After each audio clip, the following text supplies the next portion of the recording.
আগামীকাল Bharat versus Zimbabwe, এই ম্যাচটি ডু অর ডাই ম্যাচ হবে ভারতের জন্য। যদি আগামীকালের এই ম্যাচটিতে ভারত হারে, তাহলে ভারতের সেমিফাইনালে যাওয়ার কোনো চান্স থাকবে না। কারণ কারণ ভারত এখনো একটি ম্যাচও জিততে পারেনি, আর ভারতের রান রেট একদমই কম, -3 পয়েন্ট সামথিং হবে। তো ভারতের জন্য কালকের ম্যাচটি হবে ডু অর ডাই ম্যাচ। আর তারপরেও ভারত সেমিফাইনালে যাবে কিনা তার কোনো ঠিক ঠিকানা নেই। কারণ ভারত যদি জিম্বাবুয়ের সাথে যেতে এবং তারপরে ওয়েস্ট ইন্ডিজের সাথে যেতে, তাহলে 4 পয়েন্ট করে সবারই হয়ে যাবে। যেরকম সাউথ আফ্রিকার 4 পয়েন্ট হবে, ওয়েস্ট ইন্ডিজেরও 4 পয়েন্ট হয়ে যাবে, আর ভারতেরও 4 পয়েন্ট হয়ে যাবে। সেই মুহূর্তে দরকার হবে রান রেট, আর রান রেট ওয়েস্ট ইন্ডিজের সব থেকে বেশি আছে, তারপরে আছে সাউথ আফ্রিকা।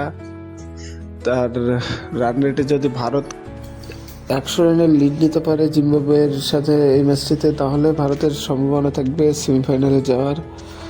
আর দেখা যাক যে সামনের ম্যাচগুলোতে কি করতে পারে ভারত।